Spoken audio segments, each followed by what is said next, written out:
Good morning. I call this hearing to order. I request unanimous consent that the chair is authorized to declare a recess at any time.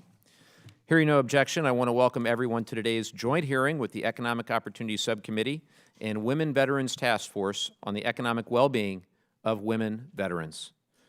With that said, I'd like to request unanimous consent that Congresswoman Brownlee, as well as Congresswoman Radewagen, join us at the dais for this hearing. Hearing no objection, today we will examine the state of women veterans in the economy and how Congress can continue to support these brave women. As always, I'm pleased by the bipartisan work of the Economic Opportunity Subcommittee on this issue and on many issues, and I thank my friend, the Ranking Member, Mr. Bilirakis, for that. I also would like to thank the staff for helping us put together this hearing and these witnesses together in a bipartisan fashion. I wish all of Congress operated in a similar bipartisan fashion.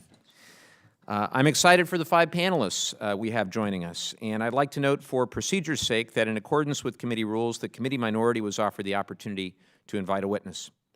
For far too long, Congress and the Department of Veterans Affairs have overlooked the unique barriers that women veterans face after leaving military service. The Women Veterans Task Force, chaired by Congresswoman Julia Brownlee, seeks to increase the visibility of the 2 million women who have served in the U.S. military and promote inclusivity and equitable access to comprehensive health care, benefits, education, and economic opportunity, and other federal resources, particularly at the Department of Veterans Affairs. Thanks to the Women Veterans Task Force and several pieces of legislation introduced by our members, Congress is starting to address hurdles that impede the economic mobility of women veterans, but we still have much longer to go. Women veterans comprise the fastest growing demographic in the veterans community. With an average of 18,000 new women veterans per year, women veterans will make up over 10% of the veterans population by 2020 and close to 15% by 2035. We can, in fact, we must start prioritizing the brave women of our nation, which is why we are here today. Congress must have a better understanding of the barriers that women veterans face in accessing their VA benefits, enrolling in institutions of higher learning, and securing meaningful employment with a livable wage. It's also important that we recognize the many ways in which women veterans thrive. We know that women veterans have been overrepresented in the otherwise underutilized vocational rehabilitation and education program. We know that a higher percentage of women veterans have bachelor's degrees when compared to non-veteran women. And we know that the wage gap decreases if a woman is a veteran, especially if she is a minority veteran. Most economic indicators find that women veterans, particularly younger women veterans, are outperforming some male veterans and many women civilians. But somehow, women veterans are also the fastest growing population of homeless veterans. The population of homeless women veterans has more than doubled since 2006. Think of that. More than doubled since 2006. Unacceptable. It's obvious that the numbers do not paint a comprehensive picture of women veterans. And it's also painfully obvious that Congress can and must do more. That's why our work today here is so important. With that, I'd like to recognize my friend, Ranking Member Bilirakis, for 5 minutes for any opening remarks that he may wish to make. Thank you, Mr. Chairman. I appreciate it very much. Mr. Chairman, before I begin my question, I'd like to I just wanted a parliamentary inquiry as to what, as far as the witnesses are concerned, if you can give me a little clarification. You pointed out that the minority did not have a witness today. That's something new, and I wanted to get some clarification on that because obviously in the future we plan to bring in minority witnesses. Well, Mr. Ranking Member, we certainly intend to work on a bipartisan basis as we have and will continue to. And I would suggest that after the hearing today, our respective staffs can get together and ensure that we always have fair representation from the witnesses that we both feel best represent the topics that we choose to cover in these hearings. So very good. We absolutely want to work with you. And you know, so far, and I expect this to continue, we've had bipartisan hearings, and and these witnesses, in most cases, are speaking for the veteran, whether, minority or majority. So I appreciate that very much. Thank you for working with me, Mr. Chairman. So I want to thank all of you for joining us today in the subcommittee hearing. Today's hearing topic is of great importance. Women make up 10% of America's veteran population and are the fastest and grow, as the chairman says, the fastest growing segment of the veteran population. We must do everything we can to ensure that they are being given the same opportunities to succeed and prosper in civilian life as their male counterparts. It is heartbreaking to hear the stories of women veterans, especially single mothers with families, who fall into extreme poverty and homelessness after separating from the military. Again, as the chairman said, this is unacceptable. No one who has served this country should struggle to provide food and shelter for themselves or their families. I'm interested in hearing from our panel today about ways that we can help women veterans thrive by using their hard-earned housing, education, and employment benefits after separation from the military. Mr. Chairman, we should focus today's discussion on addressing challenges that are specific to women veterans, as you agree. In written statements provided to the committee, many of our witnesses reference child care needs as a barrier to women's veterans. While this may be the case, and again, it's worth future discussion, absolutely. I think it is fair to include men as well, veterans who are raising their children. I know many examples of that in my district, so I appreciate that. Congress has a responsibility to ensure that women veterans receive the same amount of care and benefits as male veterans. We also need to ensure that our goal of providing more care and services doesn't have the unintended effect of isolating them from the rest of the veteran population. Since 2010, there's been 49% decrease in veteran homelessness, with over 700,000 veterans and their families being permanently housed or prevented from becoming homeless. Again, we've really made a huge dent in that figure, but we've got much more to do. Again, with that being said, I'm interested to hear from the panel why women veteran homelessness has increased, as well as ways that Congress can help eliminate this increase and begin decreasing women veteran homelessness nationwide. We have also seen recent success with the Veterans Affairs Air Force Women's Health Transition Training Pilot, which focuses on giving women veterans a better chance at successful reintegration into civilian life by providing them information about enrolling and using VA health care. I hope today we hear ways that this program can be improved in, and if necessary, expanded, as well as other ways we can improve the transition process for women veterans. We are facing some major challenges in helping our women veterans reintegrate back into civilian life, and I hope that today's hearing sheds light on ways Congress can help solve these problems by facing our brave female service members. Finally, I want to recognize some of the active women veterans in my district, constituent advocates who have done a tremendous amount of work for our veteran community in the Tampa Bay area, and many of whom serve on my Veterans Advisory Council. This includes Julie Daniels, Marianne Keckler, Ruth Reimel, Jennifer Smith, Lauren Price, Kathleen Vanek, Carrie Kirkpatrick, and Patricia Young. I thank these women for their service, and more women in my district, veteran women that do an outstanding job for our community, and they serve our country, and for their continued input into how we can continue to improve the lives of our veterans in the community and across the country. I want to thank our panel. Thank you for giving me the extra time, Mr. Chairman, and I yield back. Thank you, Mr. Ranking Member. I appreciate your comments. And we have a great panel joining us today, and I thank you all again for coming.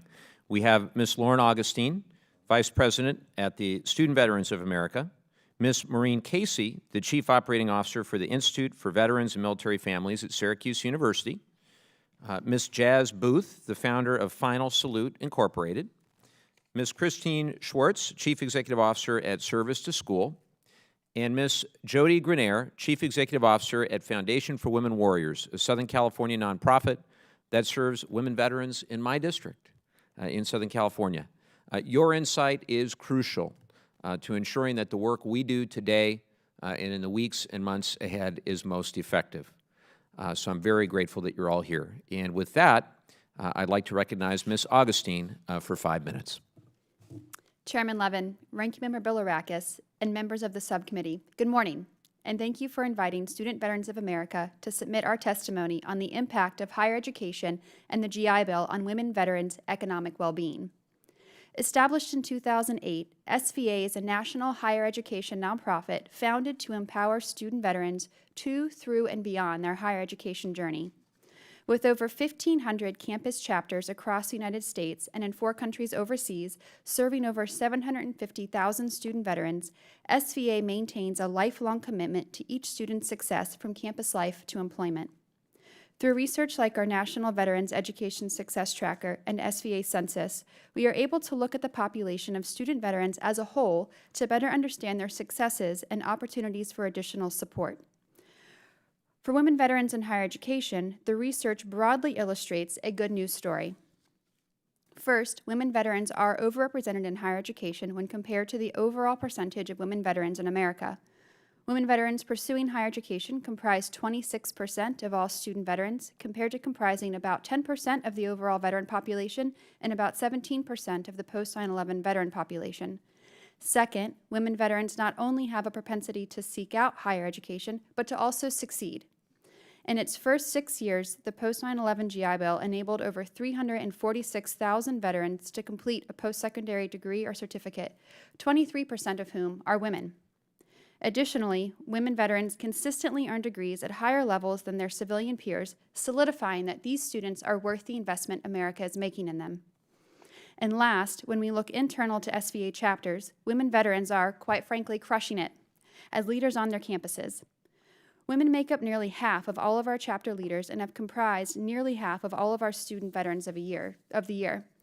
These are student leaders like Alex Sawin, SVA's current Student Veteran of the Year and former chapter leader at University of Nevada, Las Vegas.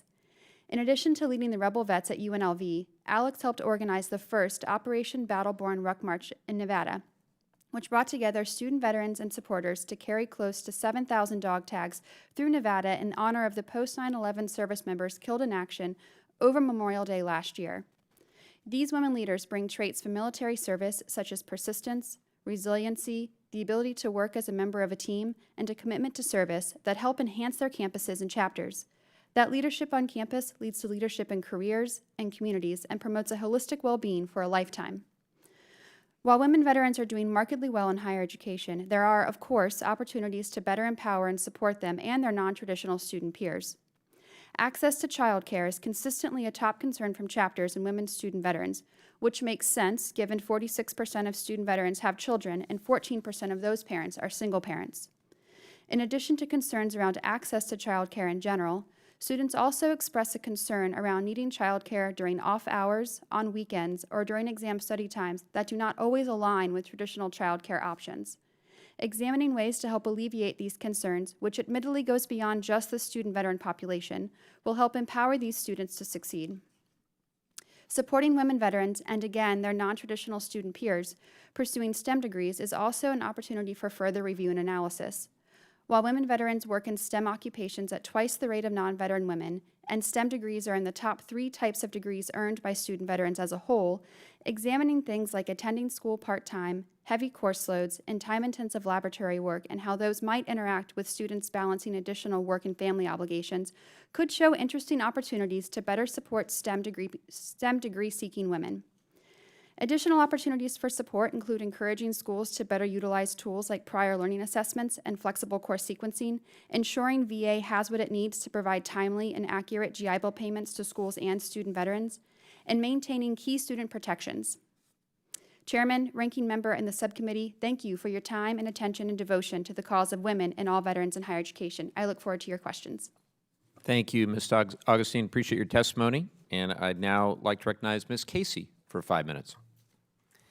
Chairman Levin, Ranking Member Bilirakis, and members of the subcommittee, thank you for your work on behalf of veterans and their families and for the opportunity to address you today. Today, I represent Syracuse University's Institute for Veterans and Military Families, the only academic institute of its kind in the nation focused exclusively on enhancing the post-service lives of veterans and their military-connected families. More than 120,000 service members and veterans have participated in the IVMF's programs to date, and an ever-increasing number of them are women. While, as a community, we have made significant progress to better understand and address the needs of women veterans, more remains to be done. I say this because one of the most consistent findings stemming from our work and scholarship is the powerful and enduring link between the lived experience of transition from military service and the financial health and overall well-being of our women veterans. Getting their transition right is core to ensuring long-term employability and financial independence.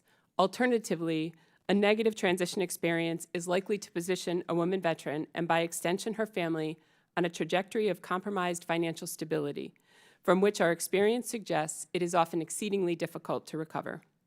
We know from our work and research that the point of transition from the military to civilian life is a challenge. The number one reason women leave the military is significantly different from men. 41% of women transition out due to family reasons. Additionally, women on average leave the military sooner, also likely for the same reason, given that women are more likely to be both service member and spouse, and therefore potentially shouldering added family and work responsibilities. The challenges women veterans often face as they transition to civilian life have the potential to impact their financial stability for months and years after taking off the uniform. 2/3 of women veterans find their financial transition from the military difficult, compared to 47% of men. Similarly, more than 1/3 of women veterans cite loss of income as a key transition challenge, compared to a rate that is lower for men. In addition, women veterans take 3 months longer on average to find civilian employment compared to male veterans. And finally, consistent with the general population, women veterans earn less than male veterans despite having the same skills enhanced by their military service. At the IVMF, we have seen the impact that an employment program tailored specifically for women veterans can have on their financial well-being post-service. Our VWise program provides small business training specifically to women veterans. The success of the program speaks for itself. Of the more than 3,000 graduates, over 65% of these women have started their own business, and of those, more than 90% are still in operation today. Tailored employment programs for women veterans alone are not sufficient to tackle their economic well-being. Access and navigation of community-based care, services, and resources is the most commonly cited challenge associated with military transition. Further, the IVMF recently published a journal article reviewing over 60 needs assessments in communities across the country. Unfortunately, it found that many localities are not sufficiently aware of the many specific needs our women veterans face. To address this, the IVMF launched America Serves, an innovative community care coordination program now operating in 16 U.S. communities. Its premise is a simple one: getting the veteran and their family to the right services in the least amount of time. Leveraging a unique technology platform and a person-centered local coordination center, Serves networks have addressed more than 55,000 unique service requests from more than 26,000 individuals.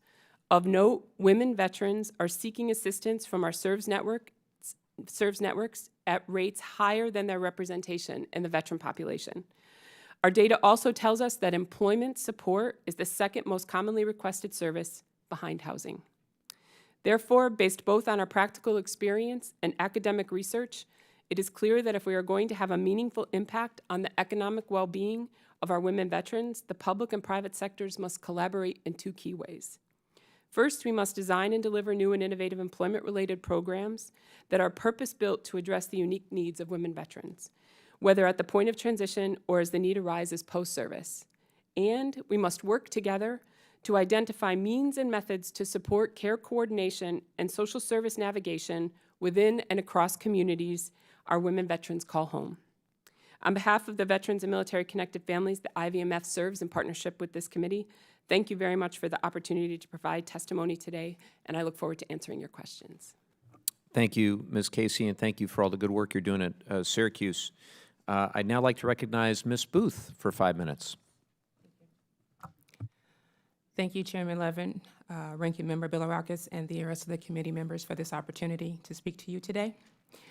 Historically, women veterans and their children who experience unstable housing or homelessness have faced difficulty being acknowledged and recognized by the findings of the research conducted by various governmental organizations in the United States, thus limiting their access to the support and resources they desperately need.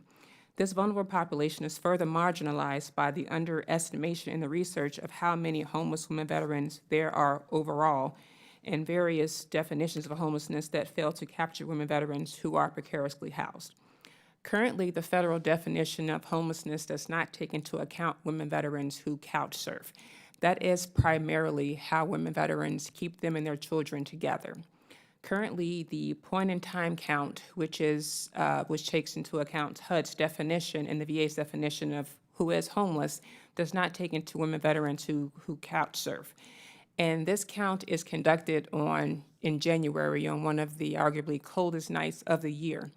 You're not going to find women veterans and their children on the streets on a cold night in January and possibly any other night or day, any other day of the year. Because if you see a woman and her children out on the streets, they're probably going to lose them. When I was diagnosed with cancer in 2005 on my way to Iraq, I had also lost everything to Hurricane Katrina. So it left me unable to deploy, and it left me unstable housing. And luckily, my aunt had a couch for me and my son to sleep on because I myself was turned away from the VA as a single mother. More than 70% of the women that come to Final Salute for supportive services are single mothers. Overall, the two biggest glaring issues adding to insufficient count and reporting are the point-in-time count and overlooked causality, specifically in veteran unemployment and how it relates to homelessness. So I was very excited that you guys were putting them in the same group because they are, in fact, related. When I first started looking at causality in 2015, I noticed that the Bureau of Labor Statistics had reported that there were 455,000 veterans that were unemployed. Of that number, 23,000 were women. In the same year, HUD reported that there were 4,300 women veterans who were homeless. So from that number, that leaves 18,600 women that are unemployed, but are presumed to be not homeless and able to take care of themselves and their children without any income. So we have to look at how the numbers relate to each other. And overall, if we have 400 and something thousand veterans and only 40 that are reported being homeless on the street, that's problematic in itself, again, relating to causality. Women veterans who are doubling up due to low income, unemployment, and other causes are likely to be functionally homeless. I find that word functionally homeless to be problematic in itself because there is no function in being homeless. And no one who has served their country should ever have to be precariously housed, doubled up, or even living on the street. Gender difference in accommodations among homeless women are among their more important findings. A report I read by Metro that stated males were the minority of individuals, 62% housed in shelters, and women, single mothers with children, were the majority, 93% of those who were homeless as part of families, but only 38% were able to be housed. So that leaves 50% of women and children not able to be housed. I am a Army veteran. My husband is a Marine combat veteran, and my oldest son just recently returned to Afghanistan. And I would think that these women would agree that all we're here representing women veterans, we are not against our brothers. We are here just to be treated and supported equally in resources and also in recognition. I lastly want to show you two pictures of women because I often get questioned about, what women are just now serving in combat or not really serving in combat positions, and so why are they just as deserving as male veterans? This is a good friend of mine named Marissa Strock. She is from New York, and she was 21 years old when she was deployed to Afghanistan in 2005. She was serving as an MP and lost both of her legs to an IED attack. Again, this woman was 21 years old. And although she was in infantry special forces, she was right there in the danger with her brothers. And when she comes back to her country, she should be treated as equally. The last picture is of Master Sergeant Tara Jacobs Brown. There is a street named after Tara in Deltona, Florida. In April of 2011, she was deployed with 7 of her brothers and was killed by a green-on-green attack by an Afghan pilot. Tara was not excused from the room or from the attack because she was a woman. She was 33 years old at the time. And I wanted to point out specifically Tara in 2011 because the Government Accountability Report of 2011 pointed out that neither the HUD or VA uniquely tracked women veterans as a population until 2011. Thank you. Thank you, Ms. Booth, for your story, for your courage, for your service. Greatly appreciate your testimony, and we'll be following up with questions. Now I'd like to recognize Ms. Schwartz for 5 minutes. Good morning. First, thank you, Chairman Levin and Ranking Member Bilirakis for the invitation to be here and testify before you today. I'm Christine Schwartz, and I'm the CEO of Services School, a veteran service organization that works with transitioning service members and veterans to ensure they have the access and ability to attend our country's best colleges and grad schools. My connection to the military runs deep. As a fifth-generation Army officer, I served 5 years on active duty and an additional 2 in the Army Reserves. I am the spouse of an active duty Green Beret, and I believe in service to our nation, as well as supporting the service members and veterans that willingly choose to do so. In pursuit of that support, I have the privilege of running an organization that ensures our country's veterans have the opportunity to attend colleges that place them on a pathway for continued success. Through our work, the veterans we work with go on to enroll at colleges with high graduation rates, great career services, and alumni networks that will support them throughout their lives. These are colleges like Yale, Stanford, Amherst, UC Berkeley, UT Austin, Virginia Tech, University of San Diego, Princeton, and the list goes on. This is great news for veterans who are often taken advantage of by for-profit universities or less than reputable colleges, and we at Services School have worked hard to create success for veterans in higher ed. However, I would be wrong if I led you to believe that we serve male and female service members at equal rates. In fact, last year, only 14% of the veterans we assisted were women. This statistic does not align with the national average that 26% of student veterans are women. So if a quarter of the users of GI Bill are women, then why aren't they signing up with Services School, whose reputation is to get you into the best college possible and ideally your dream school? If you're using the GI Bill, wouldn't you want to use it at your dream school? Why are 86% of the veterans that we help apply and then enroll at quote-unquote elite colleges male? I can't provide all the answers, but I'll offer a glimpse into why women veterans are struggling to enroll at similar colleges and grad programs as their male counterparts. Ashley is an Army captain who served in the Special Operations community and was denied admittance to almost all of the MBA programs she applied to. When Ashley asked the admissions committee's feedback on why she wasn't offered admission, they cited her GMAT score, which was reasonably in range with the other military members who applied to similar programs. In talking with Ashley, she felt that her applications were viewed differently than her male counterparts, and there was a disbelief that her work in the Special Operations community was comparable to her male peers, and therefore her service was not as prestigious as theirs and could not be valued as highly. So while Ashley held the same rank, position, and went through the same training as her male peers, her service was undervalued because admissions committees could not understand it in the same context as a male. This story aligns with research from the Service Women's Action Network that found the majority of active duty and veteran women face respect issues and a lack of recognition of their service from the public. Then there's Janine, an Air Force NCO who received her bachelor's degree from UMUC while on active duty. Janine dreamed of going back to grad school and specifically researched and networked with MBA programs where she was met with the disappointing news that since she had received her undergrad degree online, it was highly unlikely she would be accepted to one of her top choice MBA programs. Janine is a single mom balancing 2 young children and a job, and when I first met her, she was working numerous jobs to make ends meet. I can guarantee you if anyone could succeed at an MBA program, it would be Janine. Interestingly enough, I met an Air Force NCO last year. He too received his bachelor's degree online while on active duty in the Air Force. Assumption would say that he, like Janine, wouldn't be able to get into a top MBA program, seeing as his degree was also online. This is the interesting part. He got into and is now attending the University of Chicago's Booth School of Business, undoubtedly one of the best business schools in the world. Janine has yet to go back to grad school. Universities, just like many systems, are creating barriers for these female veterans by failing to understand, appreciate, and accommodate for female military service and have continued to perpetuate our invisible service. Thank you to the chairman, ranking member, and the subcommittee members for your time and commitment to veterans and specifically outcome for women veterans. I look forward to continuing to working with this committee and answering your questions. Thank you, Ms. Schwartz. Appreciate your testimony. And I'd now like to recognize Ms. Grenier for 5 minutes. Chairman Levin, Ranking Member Bilirakis, distinguished members of this subcommittee. I'd like to thank the subcommittee for your commitment to ensuring veterans receive the resources they so deserve and for inviting Foundation for Women Warriors to testify today.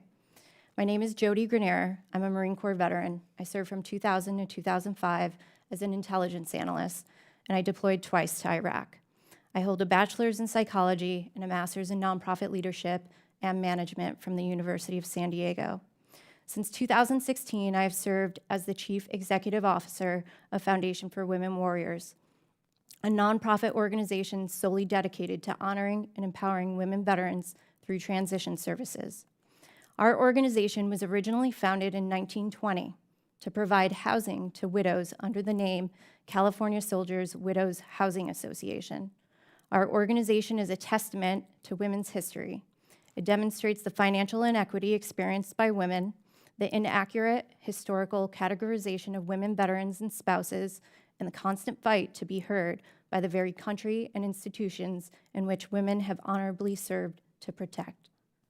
Though I'm grateful to have your audience today, I must say it is long overdue. At Foundation for Women Warriors, we characterize economic well-being as having control over one's finances while being able to consistently meet basic needs, such as food, housing, utilities, and childcare. We aim for women veterans to feel secure, prepared to make economic choices, able to absorb unexpected financial shock, and plan for their future. From our position, the economic well-being of women veterans is at risk. Women are the fastest growing segment of homeless veterans.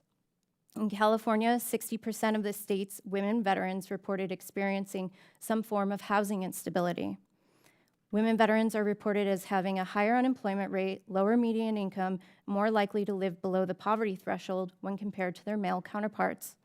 Additionally, women veterans are more likely to be single parents. They are less likely to have the same support networks as their male counterparts, and of course, they experience additional barriers to receiving the standard veteran benefits. There are many issues that impact all veterans' economic well-being, such as limited financial knowledge, barriers in accessing benefits, education level at transition, unemployment, the loss of a support network, as well as the various emotional challenges associated with reintegrating into civilian society. The reality is, these issues, compounded with the unique transition experience of women, cultural stereotypes, higher rate of single parenting, and the gender pay gap result in greater economic risk for women. Our programs directly address these concerns by providing financial stipends for basic needs and childcare, as well as professional development. These stipends help women maintain safe and affordable housing, and it allows them to attain or maintain employment, pursue their degrees, and provide stability for their children. In essence, the American dream. Historically, hitting rock bottom has been the standard for receiving assistance. While it is imperative to assist our most vulnerable communities, it is just as important to invest in the prevention of becoming the most vulnerable. Our organization redefines at risk as unable to meet financial obligations. We reframe assistance as a hand up, and we invest in the critical areas to empower independence and goal attainability among women veterans. Our programs have shown great success. However, our capacity is limited by our funding, and our visibility is often overshadowed by organizations that cater to the male experience. While services for women veterans have shown improvement, they are not currently on track to keep pace with the need. That is why today our organization is asking your subcommittee to consider the following 5 recommendations. Fund research on reintegration, increase funding for women veteran-specific preventative services, expand strategic collaboration between the Department of Labor, and eliminate financial vulnerabilities by increasing funding for and access to effective financial literacy. Also research the childcare needs of student veterans and determine the feasibility of a childcare stipend. Thank you. Thank you, Ms. Grenier. And with that, I recognize myself for 5 minutes to begin the question portion of the hearing. Thank you, all of you, for very powerful and compelling testimony. Veteran homelessness is very prevalent. Many of you spoke about it. It's prevalent in my district and throughout the greater San Diego area. I have all of North County, San Diego. There are about 1,300 homeless veterans throughout the county. Alarming number of them are women veterans. And I want to do all I can as a member of Congress to try to address it. I introduced the Housing for Women Veterans Act. It's one of the bipartisan measures that we've introduced in the Veterans Affairs Committee. And I wanted to ask some questions related to that. One of you mentioned the point-in-time count. And in 2018, approximately 8.5% of homeless veterans across the country were women. As has been said, some researchers believe that's a low estimate, things like couch surfing not included. Ms. Booth and Ms. Grenier, what are the typical reasons why women do not self-report if they're homeless or at risk of becoming homeless, and how can we address them? I'm sorry. Thank you for the question, Chairman. Well, for me personally, when I went and I told them, yeah, I'm homeless, I need a place to stay, and I have a kid, the first thing they said was, "What, are you on the street? Because if so, we need to report you to Child Protective Services." And so if that's the first question that comes to you, you're going to think that I can't tell them that I'm homeless because I'm going to lose my child. So that's one of the biggest barriers is, being afraid to come forward and self-identify because you don't know, what's going to happen in the next few minutes. And, and it also has happened to women who have come to us who have said they have went and reported they were homeless and have had their children stripped from their arms right in a welfare office. And so we have to create an environment where they don't fear that they're going to have their children ripped away from them, where they're going to be treated like a bad mother because of the circumstances of could be trauma, could be PTSD, could be domestic violence, could be unemployment. It could run a gamut. We need to create safe spaces, and not only safe spaces, but ample resources, and so they don't have to fear reporting, because if not, then they're going to perpetually stay in a transitory place. Same question, Ms. Grenier, if you have anything to add. I echo that sentiment. Women veterans do not want to lose their children. They want to provide for their children. And so having a risk of having their children taken away from them would only just further their situation. Thank you. Wanted to ask about the risk factors as well that lead to homelessness. There hasn't been enough research into this. From your experiences, what are the top factors that lead to homelessness for women veterans, and how do we prevent those factors from resulting in homelessness? Well, I always say that people say, well, what's the root, what's the key to ending homelessness? Is it more homes? And I said, no, it's less homeless veterans. And so you have to look at causality. For us, top 5 reasons being unemployment, lack of VA benefits, 88% of women veterans do not go to the VA for health care. Also, some are not aware that they have a veteran status because they didn't deploy and are eligible for VA benefits. Domestic violence is a huge prevalence in the women veteran community, as well as being a single mom. When I looked at the 2011 GA report that was done, it was found that a lot of the government funding programs, over 60%, did not take in women. Those that did take in women didn't take in children, or they had restrictions on the number of children you could bring to the shelter, or restrictions on the ages and genders of the children. So children and the family dynamic seem to compound the homeless dynamic for women veterans and other veterans, I would assume, that have families. Anyone else have any additional comments on that? I think financial insecurity starts on active duty or beforehand, or at least the financial literacy, lack thereof. You have 60% of junior enlisted within the military today are recognized as being low income by HUD standards. There's also a severe issue with food instability. These issues, while not tackled on service, during service, continue to perpetuate after service. Then you have childcare costs that go from being subsidized while you're active duty. A corporal or an E4 would pay $60 a week as a single mother. When she gets out of service, that jumps to $211 a week. So if she's unemployed or in school, she's not making enough money to provide for her child. Well, I am out of time, but I hope that one or more of my colleagues asks how the VA can do a better job of addressing women veterans, particularly with that 80% number that you just gave. That's truly stunning. And I thank you all again for your leadership and the work that you're all doing and for being with us today. And I hope it's the beginning of a dialogue with the subcommittee, with the individual members, so that we can get to work on addressing some of these issues. With that, I'd like to recognize the ranking member for 5 minutes for questions. Thank you, Mr. Chairman. I appreciate it. And again, I want to thank you for holding this very important hearing and focusing on women veterans. It's certainly needed. I got to shut this off. Sorry about that. In any case, I did want to ask one quick question before I get into the prepared questions. With regard to women's facilities and VA centers and outpatient clinics, CBOCs, what have you, are we doing a better job accommodating women? So who would like to address that question? How much work do we have to be done? That has to be done. Sir, I would say that it's a yes and no response. So yes, some VAs are doing better, but VAs across the country do not have the same standards of care. You can't get a mammogram in every VA. You can't get other reproductive services in every VA across the country. And so until that's uniform, we still have a long way to go.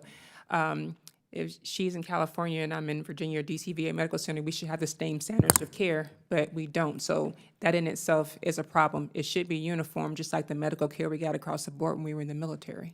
Yeah, I'm also concerned about the privacy issue as well. Has that been addressed satisfactorily? Again, yes and no. Some centers are doing a better job, and so I never want to say, well, I go to my VA is doing great, and her VA isn't doing great.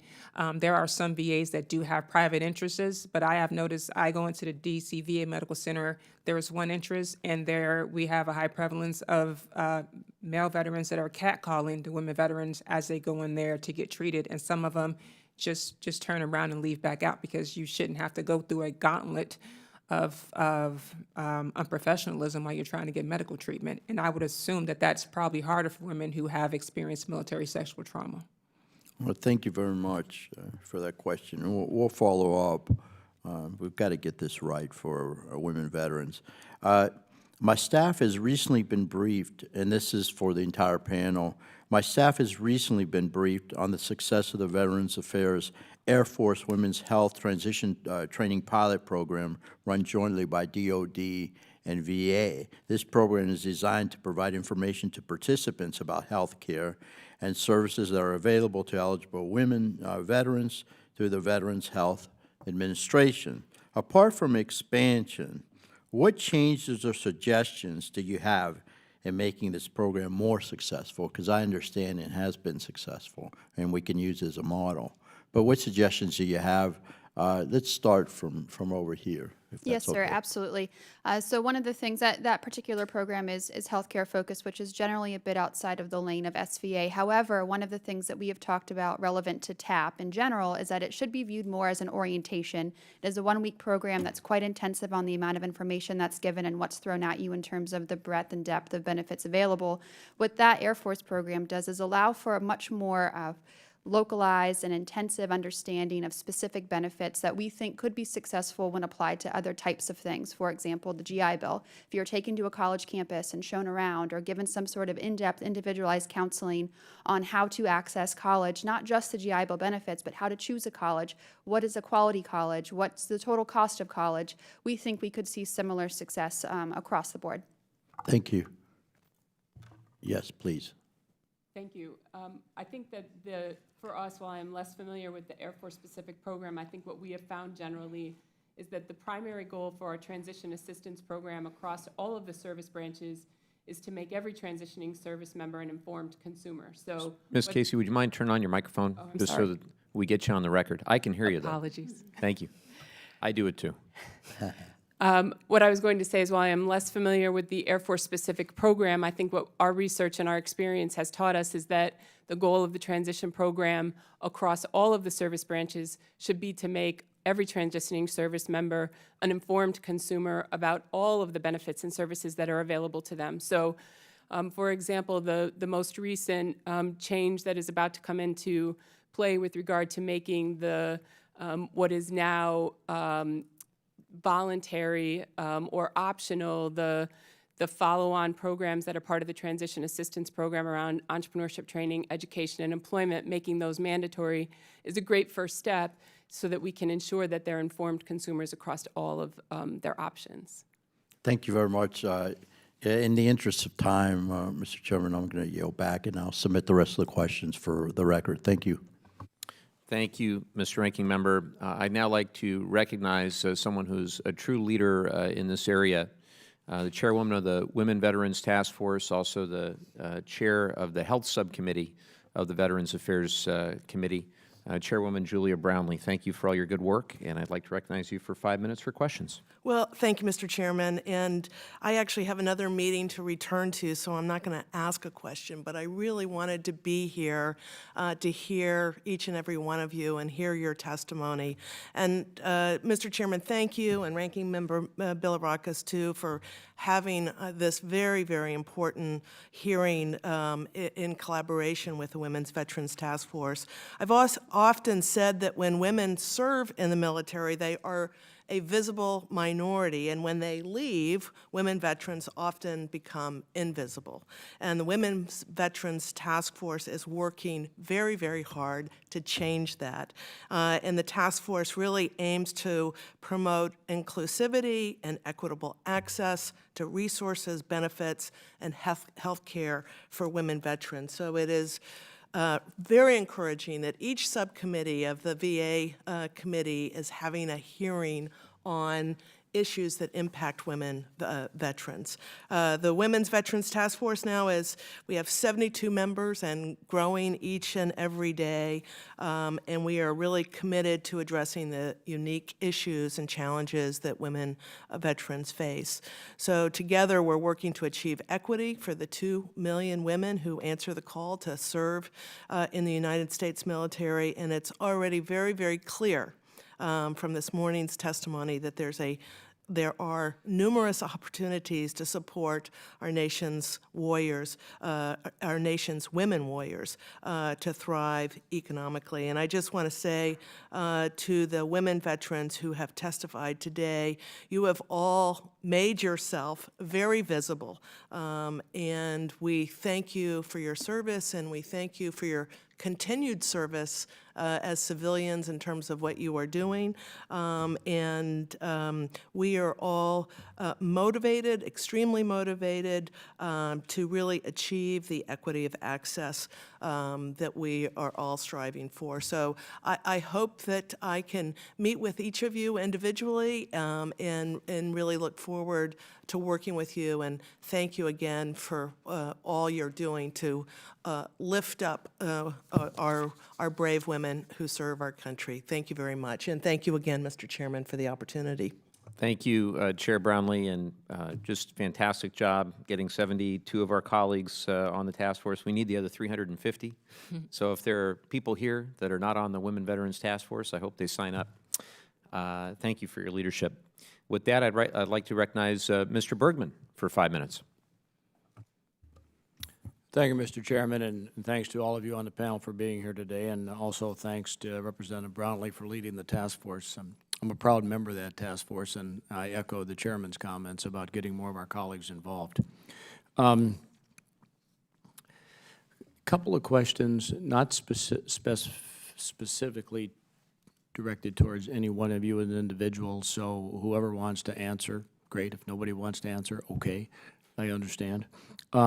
But when we talk about women veterans, any distinctions, differences, data points among women veterans who are active component, reserve, or National Guard? The reason I ask the question is that in the Guard and Reserve, one of the factors leading to whether it be tough times, homelessness, whatever happens to be the isolation that sometimes members of the Reserve and National Guard go back to after deployment. So would anybody like to make any comments in your data with regards to the active Reserve and Guard? Yes, sir. We have, Final Salute has housed women veterans who are continuing on in the active Guard and the Reserve, and they have deployed from our homeless facility into combat zones, and have come back from combat zones and come to into our homeless facility. And the reason being that a lot of the military relief programs do not support Guard and Reserve, or they don't qualify for them because they do not have active service. So they basically have to come and get in the same lines that veterans do, but these are uniformed service members. So I think that's the biggest thing that we have seen. So even with, you saw with our Coast Guardians that fell into the government shutdown, a lot of their relief programs and programs were not available to them during that shutdown. They were not able to get paid. So, but that's the biggest thing that I've seen is the relief societies do not support guardsmen and reservists. So said in a different way, and I'm not trying to lead you down a road or anything, but we have too many silos when it comes to service that potentially, not on purpose, but accidentally keep women veterans from getting support and getting services that they legitimately rate. In fact, that very gray area within the reserve component where a young man or woman leaves their 4 years of honorable active service and then they have that 4 years of IRR, they're out there, they're obligated, but yet sometimes there's not much outreach made to them, and they're basically the population you're talking about who got right off active duty, but they're still under that 8-year contract. Ms. Casey, you referenced basically care in the community, I believe, in your comments. We just rolled out, the VA just rolled out the Mission Act that we passed a year ago here, Mission 2.0, or whatever you want to call it. But is there a plan from Syracuse's standpoint to evaluate the new program and how that care in the community is going to, improve based upon the fact? I mean, you guys have any data points you're going to look to stay close to? Thank you very much. While we don't have a plan specifically to look at the Mission Act, but certainly could down the road, what we have been focused on right now is our work with the America Serves program and other community-based efforts. We know that the solution for coordinated care in our communities lies in the services that are there. The challenge is access and navigation. So what we have been focused on is looking at how we do that outreach in the communities where we currently are, in 16 across the country, and then networking the existing service providers, and then also following up on what kind of services are being provided, how they're being provided, and what that positive resolution rate. I think that another... I hate to cut you off. You're an attorney, right? Yes, I am. No, that's a good thing, because you bring perspective here that some of us who have not gone to law school, so the point is I have to ask my questions quickly. Sure. We need to make sure that the Mission Act is successful, and the input of all of you as the VA moves forward with these new changes, because we are oversight here. We are trying to do the right thing through the VA. We're going to need your help as partners. And I would suggest to you we have opportunities with, in my case, Iron Mountain VA Hospital, small hospital, not full service, but they have a county hospital down the road. For us to be able to combine women's services that may not be offered at that VA hospital, but that are combined literally right down the road. We're looking at MOUs, what can be possible, and we need your input. And with that, Mr. Chairman, I see my time is over. I yield back. Thank you, Mr. Bergman. I appreciate your questions. Now I'd like to recognize Ms. Rice for 5 minutes. Thank you, Mr. Chairman. I'd like to start with Ms. Grenier. You made a comment about how the instability that leads to either homelessness or lack of employment opportunities begins when women are still in active duty. Can you just talk about that a little bit more? Because it seems to me that there is a window of time that we need to be better at preparing people for their separation from active duty, whether it's male or female. But for these purposes, if you could just speak to the women's issue that you mentioned, that you're seeing signs of this while they're still on active duty. And I want to be clear that it's not gender specific, that this instability within active duty is, both men and women. However, when women exit the service, most of them are, you have a majority that fall into single parenthood. Then they fall into a wage gap that is not seen when you're in the military. I think that there's definitely some room within the military from point of entry for financial education at milestones when you either get married or have a child or attain a certain rank, that there should be some comprehensive and effective financial literacy to ensure that this affects our combat effectiveness as a nation. And so without our troops, active duty, having financial literacy, it puts them at further risk. Then, of course, all the gender-specific issues for women only compound their vulnerability once they exit the service.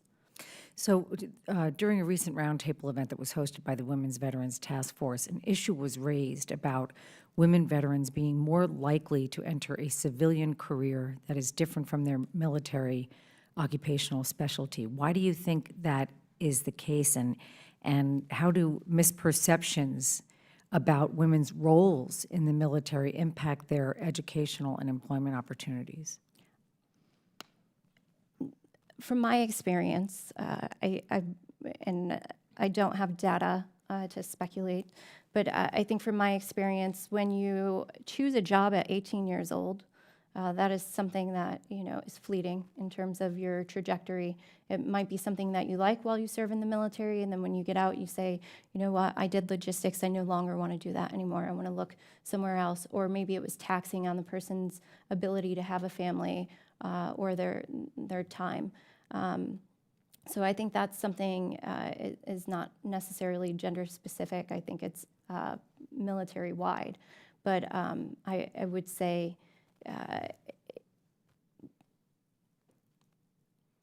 women are trying to have families and trying to live a civilian life that maybe at 18 years old they didn't really necessarily plan for. So, Ms. Booth, can I ask you to address that issue, and also you mentioned military sexual trauma. How much of that women maybe not coming forward or feeling comfortable talking about that is a barrier to their economic opportunity? Yeah, well, I am, Ms. Rice, I am not an expert on military sexual trauma. I just noticed from the intake of the women that we take into our transitional housing facility, and also women who apply for other services that we offer, do list a high rate of military sexual trauma as adding to their inability to not only gain employment, but or also have long-term employment because of the inability to get timely and gender-specific care at VA or other medical centers. So it creates a barrier. I know we put a lot of emphasis on employment, but if you're not mentally and physically and emotionally right, nobody's going to care how many deployments you had or how many, racks you have. If you're not able to perform for the organization, nobody's going to care if you're a veteran or not.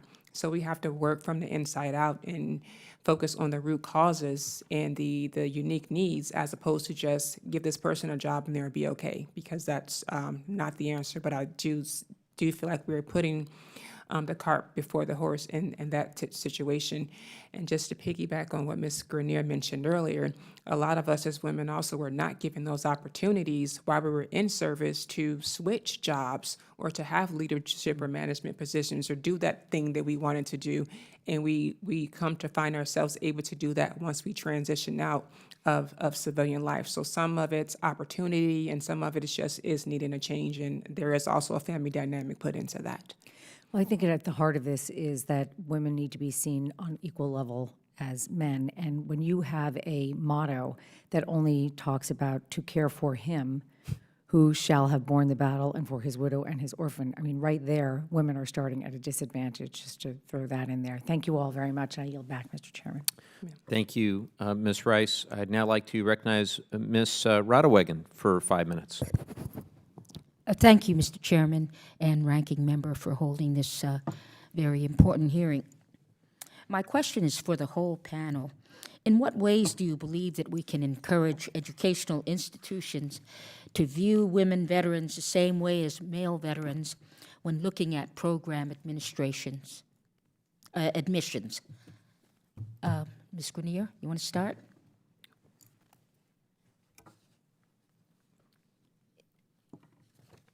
So to clarify, your question was, how can we Encourage encourage educational institutions to look at women veterans the same way they look at men veterans when it comes to program admissions? I mean, there's a myriad of ways to make an organization look at women. One is diversity and inclusion initiatives among schools. Maybe if we had reintegration studies and research on the asset women veterans would be to their recruiting campaigns. I'm not going to pretend I'm an expert to answer how they can market. I think it's also providing education to schools on cultural sensitivity, on how to accurately honor the service of women. And I mean, every school in the U.S. should be at the tip of the spear in terms of inclusivity and diversity. Thank you. Ms. Schwartz? Thank you. I think there's a couple ways. One is going to look at universities' transfer policies, as most veterans are in the undergrad community end up being transfer students. They perhaps went to community college and are transferring to a four-year school. They took online classes while they're in the military, so forth and so on. And many top tier or just better universities have very stringent policies that place veterans in a position where they aren't even able to apply. And that isn't gender specific, but that is an issue. As far as women go, I think everybody touched on it. Childcare is an issue. Being a single mother is an issue. Being a military spouse is an issue. I'm a military spouse. I haven't been able to finish my grad degree because we moved 3 times in 3 years. If I wanted to go to the local school and get any grad degree, sure, I could do that, but that's not what I want to do with my GI Bill. And so women and female veterans are always just kind of I feel like at every turn, we hit a barrier. Apply to Duke. Oh, wait, you don't live in North Carolina. What are you going to do, move your kids there without your husband, and he might be deployed? So there are a lot of complications, and I think Lauren would have some insight as well. Ms. Booth? I think the biggest thing is just to ensure women veterans feel welcome, ensure women veterans, feel valued. We often look at, when you even look at a lot of the media, they talk about, the man out there fighting and, those types of things. And we have plenty of women who are, on the front line. Although some of our job-specific, infantry training may be different, we all go through the same leadership schools, academies, and, soldier and other, branch-type training. I'm 41 years old. I just had my first 2 knee replacements. I've had spinal fusion surgery already. So I ran, and jumped just like the men do. But again, we are not looked at, in that same capacity. So I would say, treat every DD-214 the same that comes across their desk with their admissions platform. Thank you. We're running short on time. Ms. Casey? Yes, ma'am. I would echo what's been said already, but I would also suggest that we hold university leadership accountable. I think admissions policies start at the top in terms of what's important, and what chancellors and presidents find important is interesting how it's reflected in the diversity and inclusion in both recruiting and admissions policies. So I think there's an opportunity for us here to hold university leadership accountable. Thank you. Ms. Augustine? Yes, I will try to be quick. From my point of view, there are 3 things I think that we can be doing better across higher education to encourage more admissions of veterans. The first is to recognize that this is a larger issue than just a women's issue. We have a need to have a business case for veterans across the top 150 U.S. News and World Report schools in general. Veterans are underrepresented there, and when we make the business case showing that they bring in about $12 billion to higher education each year, similar to what exchange students bring into the higher education space, universities are quick to want to have a larger conversation. I also think that that applies to the non-traditional student conversation. Again, not just specific to women veterans, but how can universities better recruit and retain non-traditional students, which are becoming the majority of students. Second, this is a very large conversation, but in general, we have a civilian-military divide conversation that needs to happen not just on campuses, but certainly on campuses as well. Specific to campuses, we would encourage university leadership to work with their student veteran chapters or their student veteran affiliation chapters to better understand their needs and their experience, and that's true for men and women. We also encourage them to view veterans as a part of the inclusivity conversation. As soon as we talk about that and making sure that their campus is veteran inclusive, university presidents and provosts sort of get it. That's a term that they're used to and they're comfortable with. So I'd encourage us all to encourage schools to be veteran inclusive.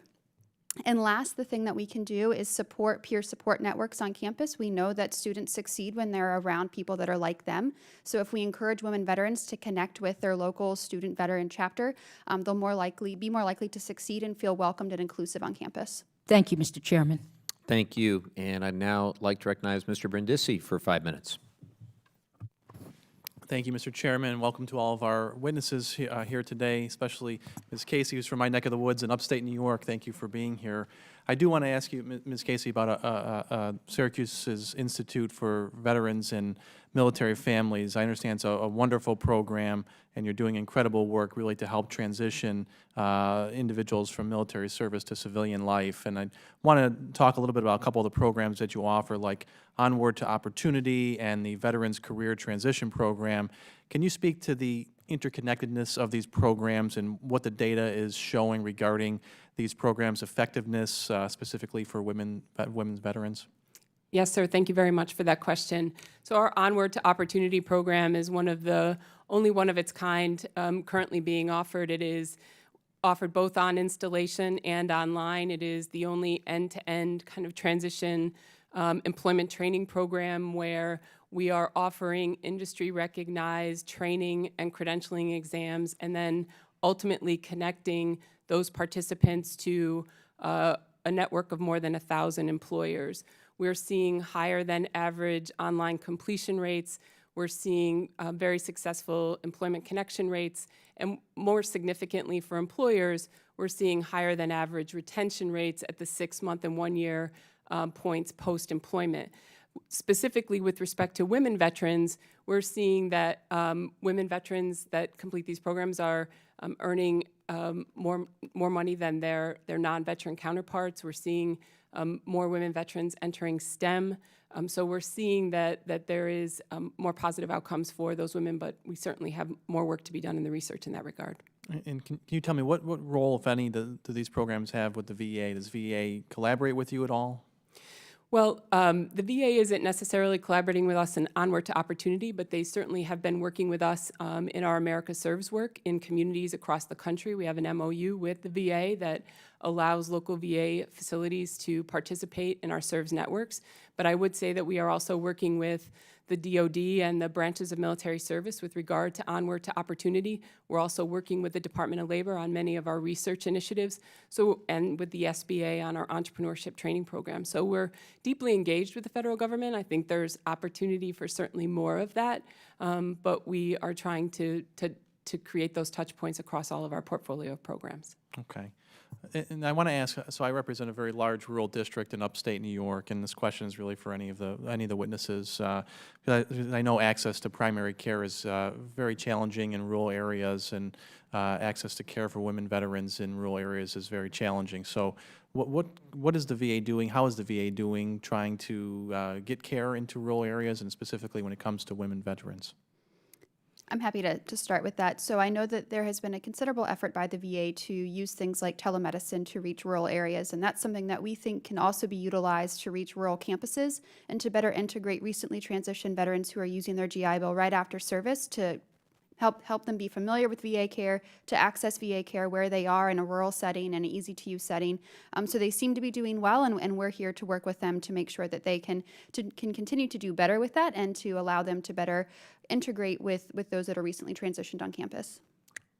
Any other witnesses? Yes, sir. I would definitely say that the use of the choice program has definitely worked great for me personally, being able to, and it's not just, I know there's a lot of influence on veteran in rural areas because they can't get to it, but there are also veterans that have disabilities that are not able to travel, great distances. It could be, I live in Haymarket, Virginia, so going to the DC VA Medical Center in traffic is a great distance for me. So I just think that I know that they are on the right track with, more use of the choice program and granting that permission to go use, doctors that you pick and you're comfortable with is definitely a great avenue of approach that should continue to be supported. Okay. And then just a quick question on higher education. Perhaps Ms. Schwartz can answer the question. On average, women veterans typically utilize their VA educational benefits early in their career and before men. What are the reasons for this trend? I am not an expert in the statistics area. Lauren might be better equipped to answer that. Go ahead. Sure. I think if you look at some of the research that's come out from IVMF that has shown that some of the stressors that women veterans face at higher rates than men, things like financial stability and wanting to provide for their families, education is a natural choice when you're looking at long-term life earnings and wanting to make sure that you can provide for yourself over a lifetime. All right. I have nothing to add. Good. Thank you. Well, thank you, Mr. Chairman. I yield back my time. Thank you, Mr. Brindisi. I'd now like to recognize Mr. Muser for 5 minutes. Thank you, Mr. Chairman. Thank you to this committee, and thank you to all of you very, very much. We appreciate you being here, and thank you for your service and for your family service while you were serving our nation and in the work that you're doing now. We in Congress, and particularly part of this committee, also feel that we are part of serving veterans. So we're very much on the same team, and I appreciate very much this hearing.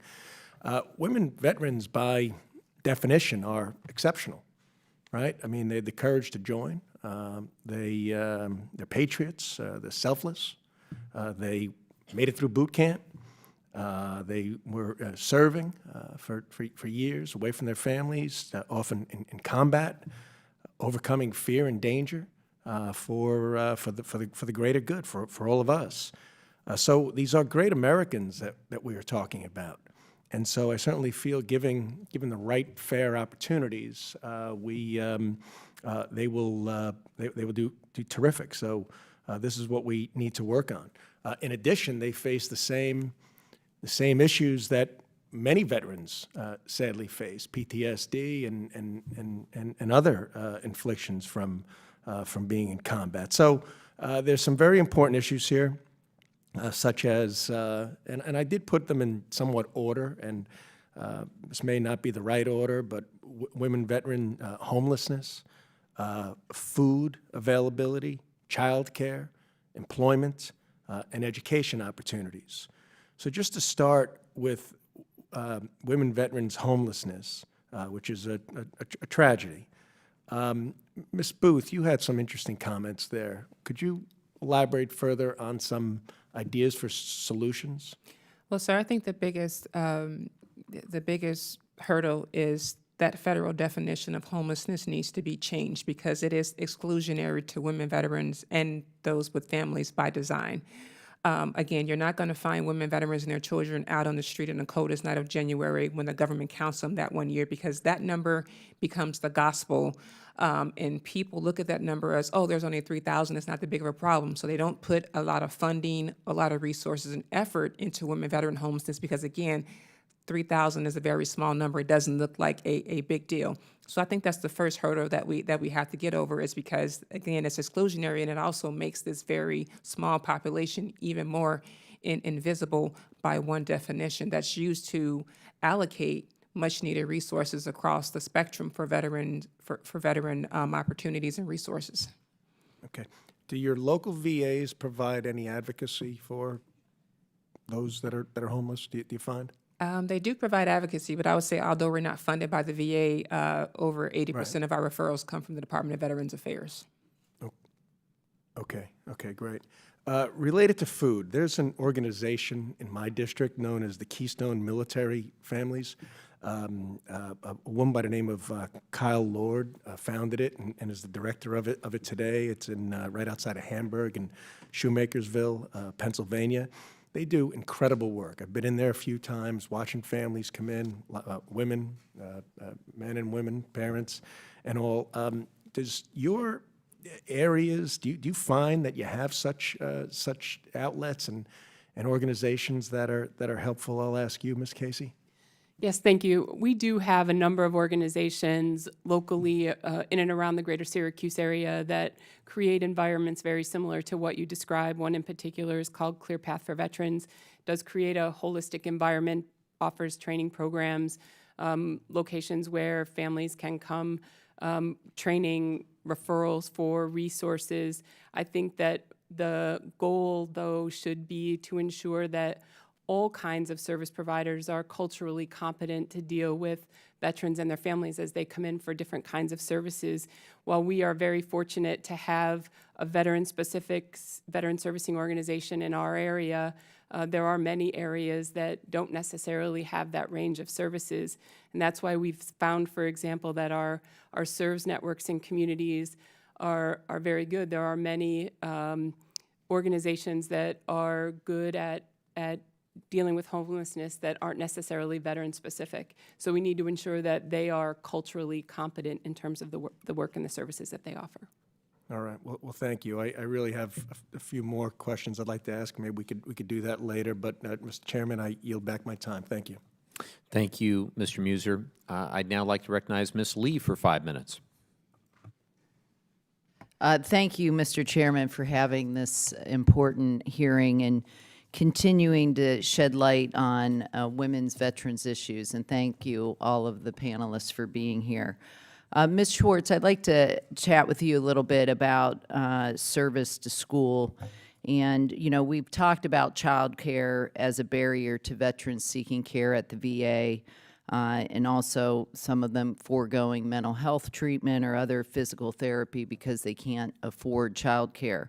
I wanted to ask you, and if there's other panelists who want to chime in, I'd welcome that as well. But what are the barriers that exist for single women veterans with children at the educational setting, and what can the VA do to better provide for these veteran mothers?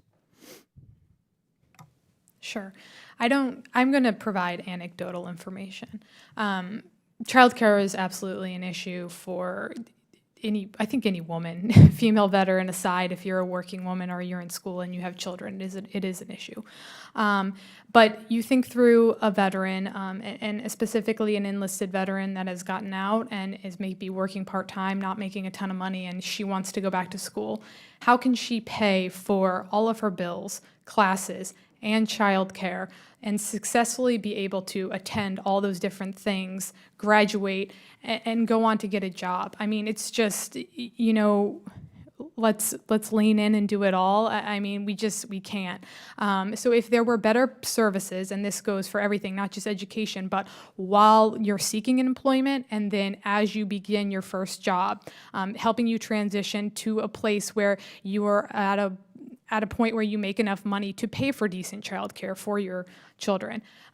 Providing things like that, providing childcare while you go to VA appointments, all of that is very necessary. So yes, definitely an issue. And then I forget your second point.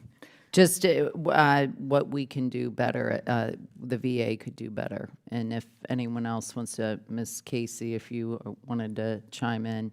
Thank you. Yes, I think the other point I would offer with regard to higher education is offering the flexibility in terms of the programs that are offered to the non-traditional student. So, for example, we at Syracuse University have made a dedicated effort to opening up many of our programs online, offering stackable credentials, those kinds of things, so that we can create the flexibility in those learning opportunities for not just women veterans, but also the non-traditional student I was spoken to earlier.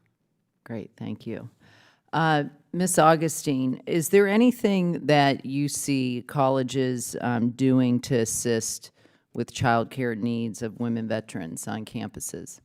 Sure, and much to the point that's been made, this is an issue that goes beyond the confines of the veteran status or even in the woman status. It's a national conversation that we're having even outside the confines of campuses. Much like the conversations around a provider shortage for healthcare outside of VA specific, there's a child care conversation that's happening around America, particularly around affordable and equitable access to child care that is a larger conversation. We have seen some universities who have opened up their subsidized child care centers to veterans and to students who need access to that. That is a welcome conversation, and we hope to see other universities consider that. We've also seen some increased funding from the federal level for some other child care programs, and we have called both in our policy priority testimony back in March and then again in this testimony for consideration of a pilot program similar to what was done for VA healthcare appointments at the university level to examine ways we can help women veterans and really all student veterans have more access to child care options. Great, thank you. Thank you all. I am actually beginning a Veterans Education Caucus, and obviously making sure we're doing as much as we possibly can, not just for women veterans, but for all veterans. So hopefully we can continue to have that conversation. And I yield back the remainder of my time. Thank you. Thank you, Ms. Lee, and thank you for your leadership on that Veterans Education Caucus. Look forward to working with you on that as well. And I'd now like to recognize Mr. Barr for 5 minutes. Thank you, Mr. Chairman, and thanks to all of our witnesses for your advocacy on behalf of our veterans, in particular our women veterans. You know, in this country right now, there's actually a labor supply shortage. There's a real crisis in our economy with respect to inadequate labor supply. You know, I think the statistic now is 1.5 million job openings more than unemployed Americans right now. And so when you look at the veterans population, and in particular women veterans, it's a tremendous opportunity both for women veterans to achieve their potential in the labor market, but it's also a huge potential advantage for the employer community in this country to take advantage of the tremendous talents and skills and background and commitment and the ethic of putting a cause greater than oneself that women veterans bring to the labor market. I just came from a financial services committee hearing with the chairman of the Federal Reserve, and if there's one thing that's holding our economy back, it's the lack of skilled talent. Well, women veterans come into the labor market or come out of the military, go to school, and then come out of that experience with tremendous contribution capabilities. So my question is, to any of you, is it your experience in advocating for women veterans that there's more challenges that women veterans have than the overall veterans community in terms of communicating the opportunities for employers to tap into this great potential labor force? If I may, sir, it's a great question and a great observation.